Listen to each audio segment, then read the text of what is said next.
If you scroll through the list of Best Actress Oscar winners, one of the first things you might notice is that it's a pretty white list.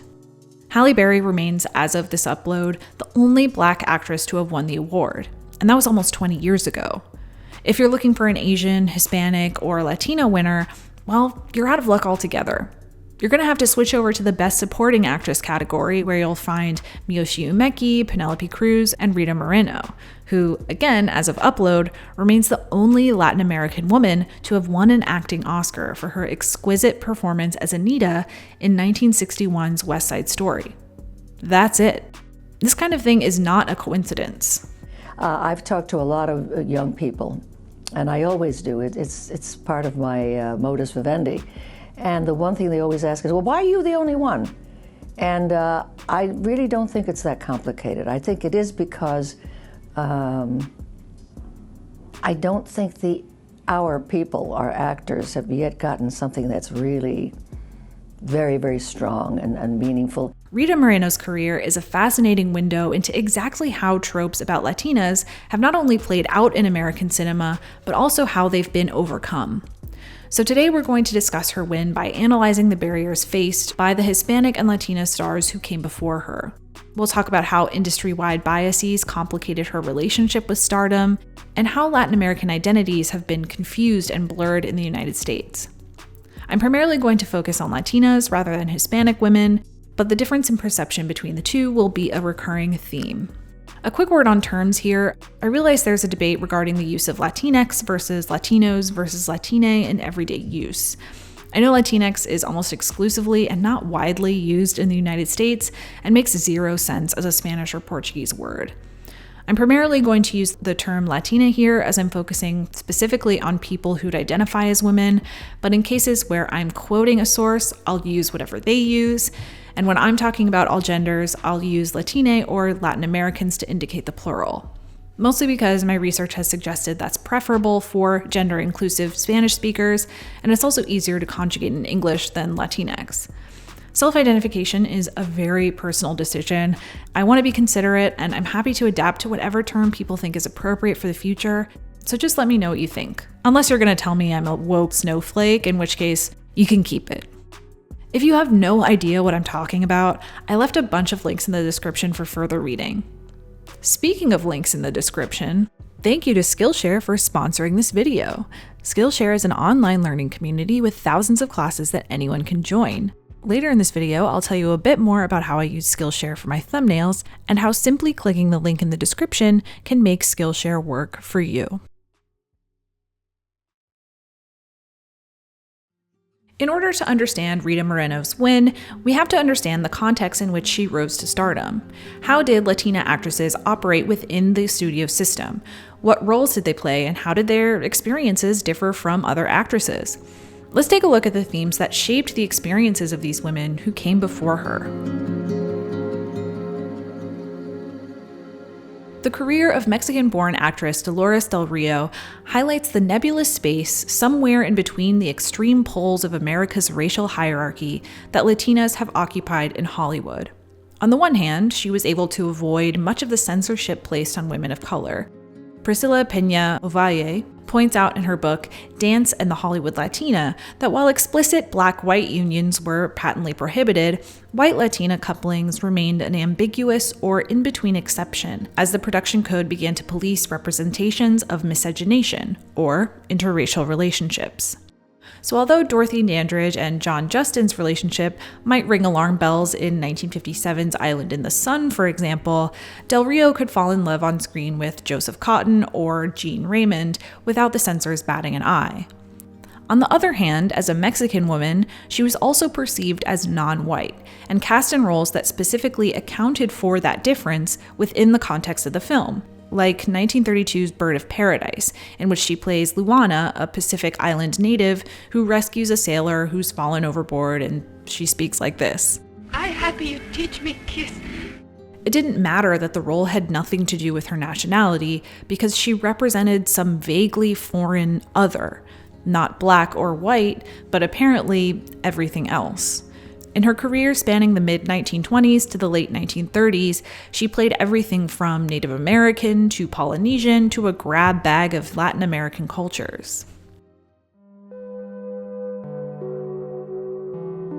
Hollywood is, as we've seen, absolutely excellent at conflating unique cultures and ethnicities into general groups, but it still has its preferences as to which outgroups are better than others. In the 1920s and 30s, and frankly beyond, Spanish heritage was considered superior to Latin American, usually Mexican, heritage. In order to craft a sophisticated star persona suitable for romantic dramas, Del Rio's publicity was carefully calibrated to emphasize her Spanish Basque heritage that bestowed upon her the prestige of an elite class in Mexico, which tempered her non-whiteness in the United States. As such, she wasn't really described with the stereotypical terms you might expect, like spicy or Spitfire. Those words were reserved for another star, Lupe Velez. Clara Rodriguez writes, despite their physical similarity, the press generally described them in, and many film scholars have subsequently seen them, as having dual and opposing star personas. Lupe Velez was the bad Mexican wildcat, so comedic, tempestuous, emotional. Now, wait a minute, Carmen, you can't do that. Oh, can't I? Well, just watch me. Look out, Lulu. No. And Dolores was the good Spanish lady, glamorous, modern, and cosmopolitan. Velez famously embodied this caricature in the Mexican Spitfire series. Here's Chon Noriega describing those films on TCM. The series of films is interesting because they almost anticipate I Love Lucy a decade later. Right. Featuring a very broadly depicted ethnic character married to a white assimilated American. And the series explores the comic potentials in this. And I think what's really interesting about the film is it's continually asking the question, is she going to be able to assimilate? Mm-hmm. And I think what's fascinating about the films is they always answer no. Assimilation, or rather, how closely a Latina can approximate whiteness, can fundamentally determine the viability of her stardom. The ultimate assimilable star was Rita Hayworth. Today, most people think about Rita Hayworth as the femme fatale we see in Gilda, or maybe as a famous World War II pinup. But the early years of her career were spent as a Latin type, in the vein of Dolores del Rio. Born Margarita Carmen Cancino into a family of renowned Spanish dancers, Rita began dancing professionally as a child, touring nightclubs and bars on the California-Mexico border, and hoping to eventually be noticed by someone in the film industry. She was, and made her American film debut at age 16 in Dante's Inferno. Rita Cancino's Spanish descent was not subtext, it was the text, a defining, overt part of her persona. Boy, oh boy, what a rumba. I don't know why I wasn't born a Spaniard. Like Del Rio, she played various ethnicities, including Egyptian, Argentinian, Mexican, etc., anything to which the studio could apply her otherness. The limitations of her Spanish exoticism were clear. So after she signed a contract with Columbia in 1937, the studio gave her a physical makeover intended to make her a more marketable, mainstream star by whitening her image. Rita's name was changed from Cancino to Hayworth. She received the usual star treatment of a diet, clothes, diction lessons. Her hair was changed from dark brown to red, and her hairline was painfully reshaped by electrolysis over the course of 2 years to look less, quote-unquote, ethnic. The studio didn't hide Hayworth's transformation. Rather, they emphasized it. As Ovalle writes, Rita's evolution from dark-haired señorita to all-American strawberry blonde was a story of upward mobility, an assimilation process that procured more and better roles. Suddenly, she could play women named Gail Preston and Patricia Lane instead of women named Paula Castillo and Angela Gonzalez. Although her career ballooned into major stardom with roles that didn't explicitly refer to her Spanishness in films like Pal Joey, CoverGirl, and The Lady from Shanghai, this aspect of her persona remained highly publicized and well known to the public throughout the 1950s. In her paper, I'm a Cancino, Adrienne McLean cites article upon article that described Hayworth's makeover as the key arc of her stardom. Hayworth is the California Carmen who was transformed into a Spanish heavy into a livelier, Americanized Hedy Lamarr. The dark-haired Spanish-Irish-American baby christened Margarita Carmen Cancino, who blossomed into a red-haired girl. The plump brunette dancer Margarita Carmen Cancino, who became a slim red-haired actress named Rita Hayworth, etc., etc. As McLean succinctly puts it, to be a star and to not be a variation on Del Rio meant becoming Rita Hayworth. She succeeded not only because of her obvious talent, but also because Columbia saw her ethnicity as something it could feasibly erase, with just a few simple cosmetic changes. Of course, cosmetic changes would never be enough for women like Lupe Velez, Dolores del Rio, or Carmen Miranda. They tried to change the Brazilian icon's hair too. This is not my natural color. They bleach it in Hollywood. Accents were a major barrier and prevented their growth as well. The emergence of talkies in the late 1920s forced studios to decide what Americans should sound like. The neutral but posh transatlantic accent became the standard, and those who did not easily master it had a harder time transitioning to sound or sustaining their careers. Around the same time, Latin Americans were falsely, and sadly unsurprisingly, blamed for causing the Great Depression. Using the slogan, "American jobs for real Americans," President Herbert Hoover rounded up and deported over 1 million Mexican Americans, around 60% of whom were actually U.S. citizens. In this changing landscape, being the mysterious ethnic other gradually lost the cultural currency it had built up during the silent era. Or rather, it shifted toward the unambiguously white but exotic foreigners like Garbo and Dietrich. And studios considered actresses with obvious accents less valuable assets. This bias only strengthened during World War II. So by the early 1950s, the norms for Latina stardom had clearly been established. They were considered the vaguely foreign other, likely to play roles of various ethnicities, leads could not have accents, European or Hispanic descent was preferable to Latin American, and basically, just be as white as possible. Predictably, these were the guidelines that shaped Rita Moreno's early career.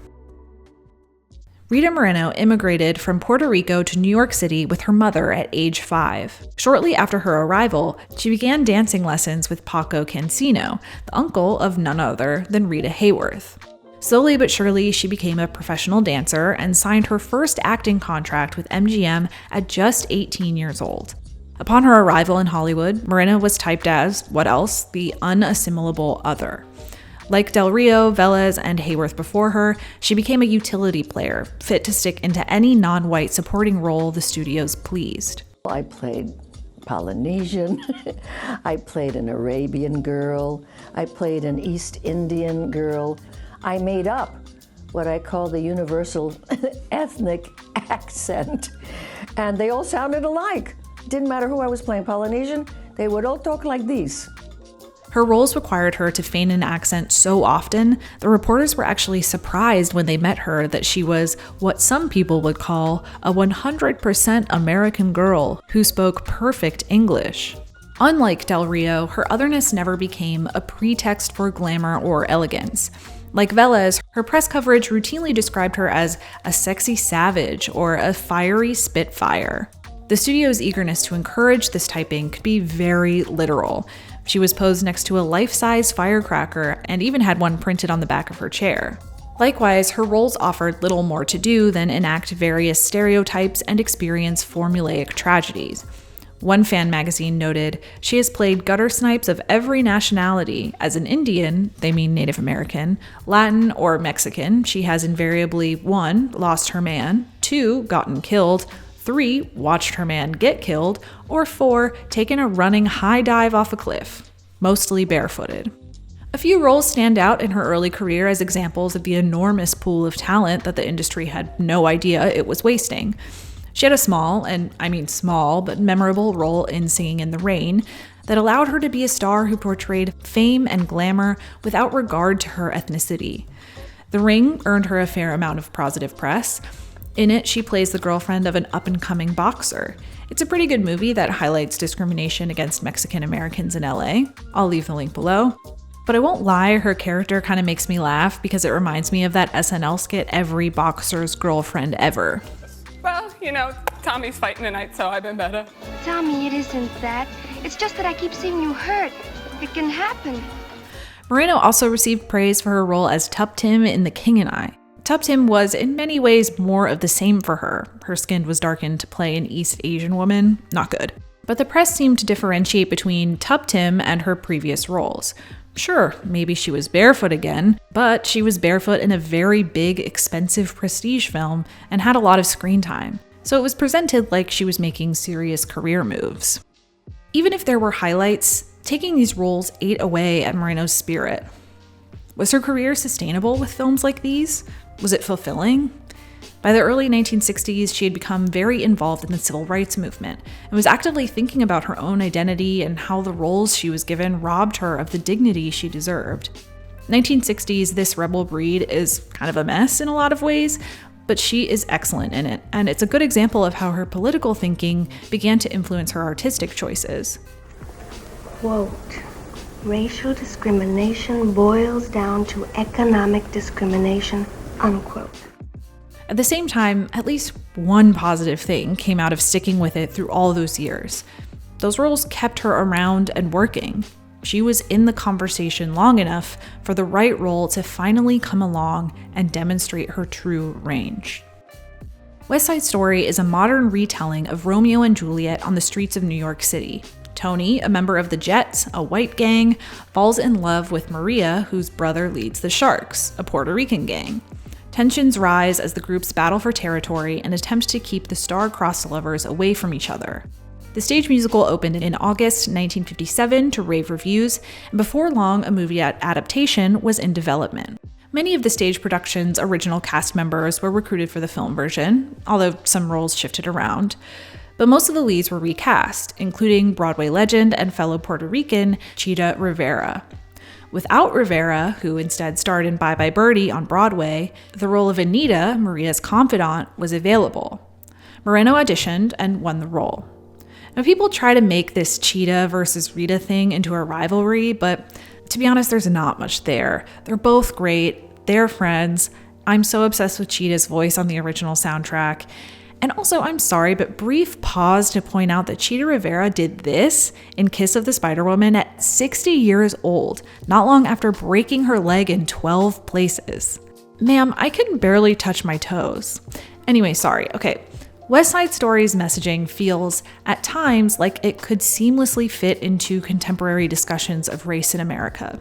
Life is all right in America. If you're all white in America. But it is also very much of its time, particularly regarding its cast. Natalie Wood and George Chakiris, who are Russian and Greek Americans respectively, were obviously not Latina and sported brown face and accents to portray Puerto Ricans. And despite the fact that Rita Moreno was the only actual Puerto Rican lead, her skin too was darkened for the role. She said in an interview, "I remember saying to the makeup man one day, because it was like putting mud on my face, it was really dark and I'm a fairly fair Hispanic, my God, why do we all have to be the same color? Puerto Ricans are French and Spanish, and it's true, we are very many different colors." And he said to me, "What, are you racist?" I was so flabbergasted that I couldn't come back with an answer. Despite these frustrations, this was Moreno's most complex and substantial role to date. Really, Anita has to be one of the best roles in musical theater. She stands up for her convictions, she's funny, smart, openly sensual, but not overly sexualized. She's not flawless, but she listens and grows. My role model finally became Anita in West Side Story because she was a Hispanic girl who had dignity, who had self-respect, and who was strong. I never played anything like that, anybody like that, in any movies or TV that I ever did. She became my role model, Anita. And Moreno was more than up to the task of portraying her. The director of West Side Story, Robert Wise, said, "Rita is one of the most inventive actresses I have ever worked with. She can be limp, fluid, vital, a tigress or a lamb." Critics agreed. Whitney Williams of Variety wrote that she scored hugely. The Hollywood Reporter called her splendid. and no one could resist complimenting the impeccably choreographed dance numbers, which truly just speak for themselves. No joke, I watch the dance in the gym all the time, and you know those people screaming at Sesame Street Live because Zoe is doing the most? That's me watching the gym dance. Yes, Zoe! Yes! Yes! Come Oscar season, the film received 11 Oscar nominations, including Rita Moreno for Best Supporting Actress. Her competition included Faye Bainter in The Children's Hour, Judy Garland in Judgment at Nuremberg, Lotte Lenya in The Roman Spring of Mrs. Stone, and Una Merkel in Summer and Smoke. Of these nominees, it was widely predicted that Judy Garland would win for her against-type dramatic performance as a German woman at the Nuremberg trials. Even Rita believes she had it in the bag. We were so sure we wouldn't win, and we made up all these hilarious speeches. I didn't want it anyway, and it's a lousy movie and all that kind of stuff. Never dreaming. Still, many journalists were actively rooting for Rita. She would win if there were any justice in Hollywood, or at least acknowledge that she had a fair shot. In retrospect, it seems likely that Judy Garland's limited screen time, as well as lingering resentments due to her unfavorable reputation in the industry, worked against her. Judgment at Nuremberg was popular with the Academy. It also received 11 nominations, but it ultimately only took home 2 awards, Maximilian Schell for Best Actor and Abby Mann for Best Adapted Screenplay. The night really belonged to West Side Story, which won 10, including Best Picture, Director, Cinematography, Supporting Actor, and of course, Supporting Actress. Because she believed she wouldn't win, Moreno hadn't really prepared anything to say. When her name was announced, she sprung from her chair, shocked, and delivered an adorable and, succinct speech. I can't believe it! Good Lord! I leave you with that. The significance of her achievement was absolutely not lost on her, or the Puerto Rican community in New York, which, as she learned later, celebrated that night on her behalf. Yet virtually no one in the mainstream press discussed this win as an important milestone for Latinas. And in a way, it makes sense. The term really wasn't used at that time. The push for a pan-ethnic label began in earnest in the late 1960s and 1970s. And the term Hispanic didn't appear on the US Census until 1980, Latino not until 2000. Instead, the identity discourse that evening surrounded Sophia Loren, who became the first woman to win Best Actress for a foreign film with her performance in Italy's Two Women. I'd imagine winning an Oscar is nice because, your colleagues recognize your talent and it's fun to celebrate that. In reality, winning an Oscar is nice because, in theory, it lends an actor additional prestige with which she can demand greater salaries and expect a higher volume of opportunities sent her way. Rita Moreno believed that her Oscar was her ticket out of otherness, that because the industry had affirmed her talent, she would graduate to the more complex roles her white peers were frequently offered without question.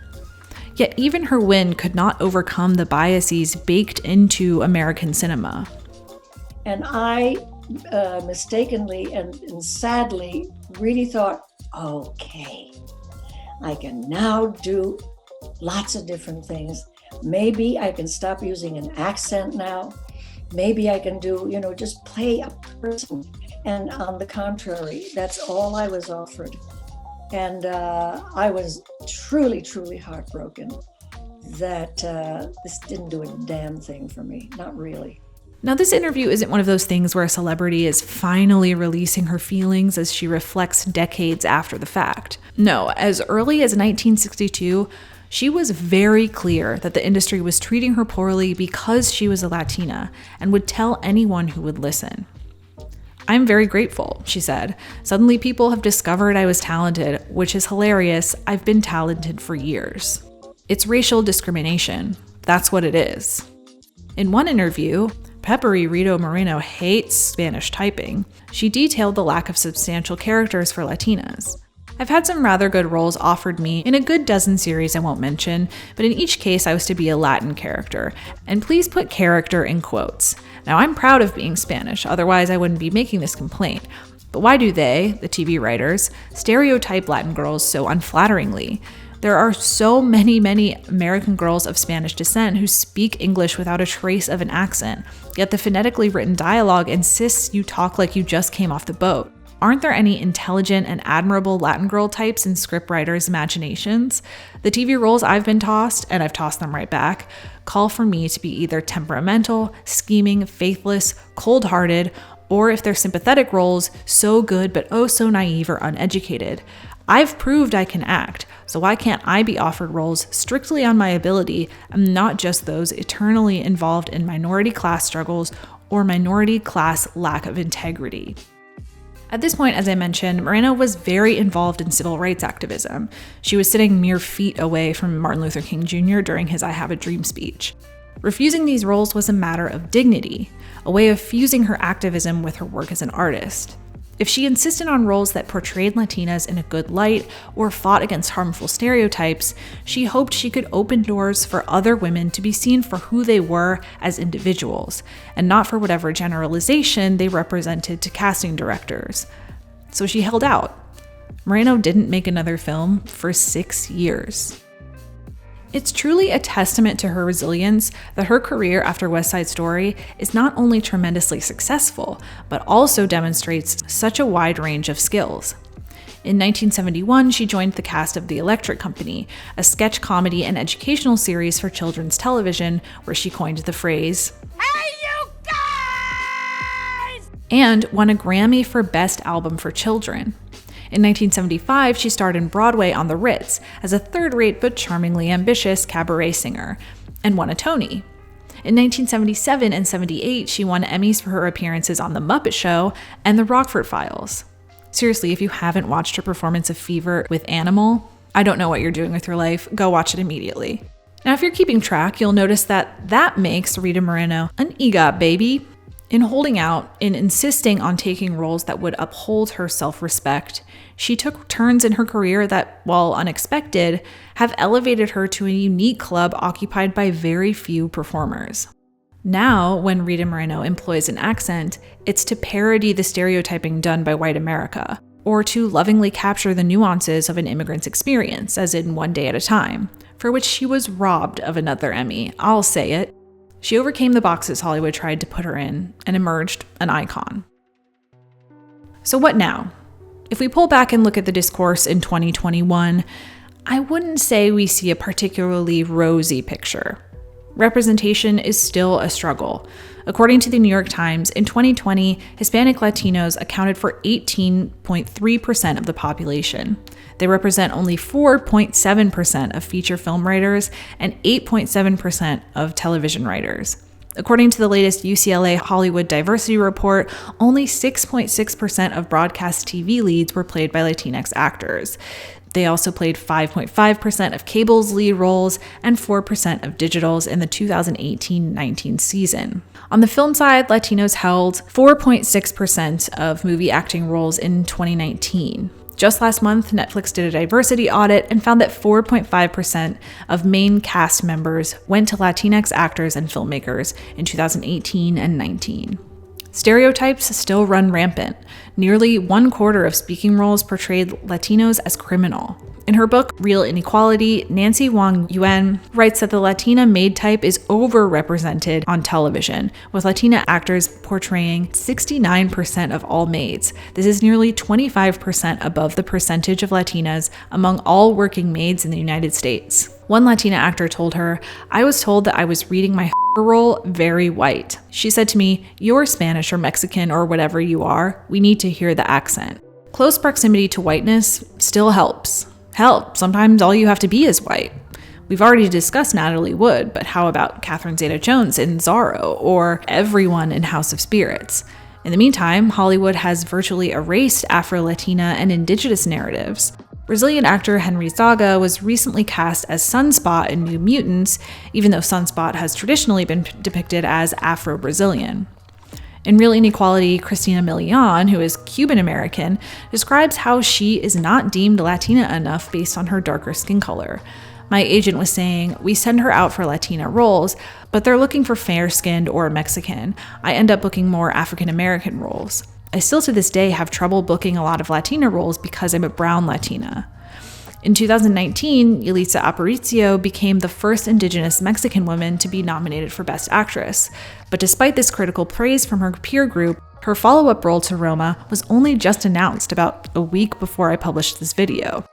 Demanding greater representation is obviously a good thing, but as a solution, it might be too simplistic.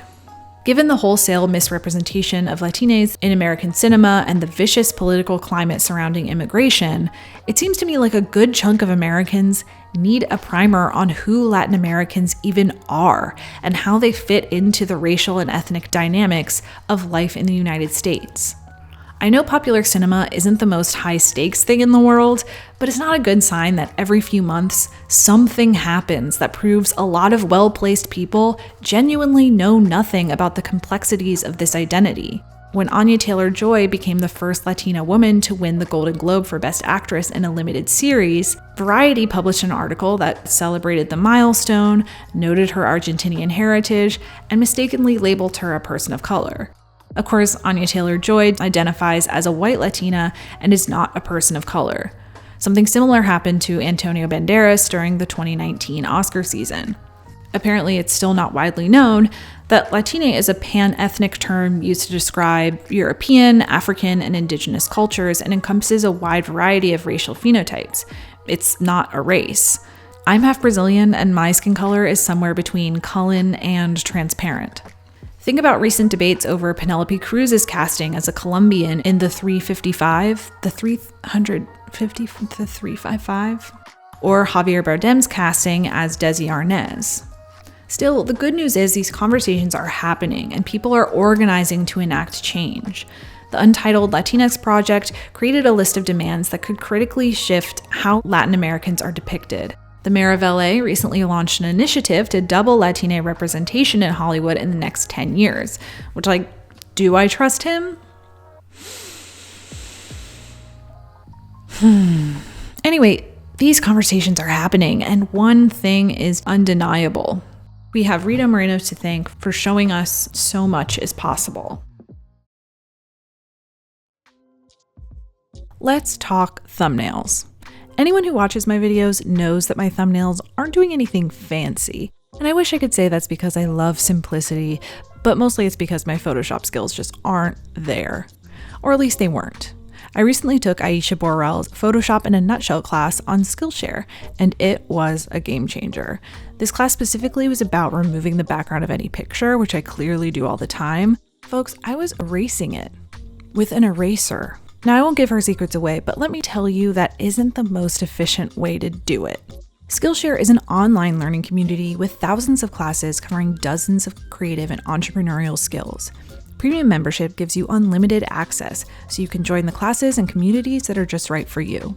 Whether you want to fuel your creativity, curiosity, or even career, Skillshare is the perfect place to keep you learning and thriving, especially when in-person classes and workshops aren't available, but you still want to use your time productively. The good news is Skillshare is incredibly affordable. An annual subscription is less than $10 a month. Because Skillshare is sponsoring this video, the first 1,000 people to use the link in my description will get a free trial of Skillshare Premium membership.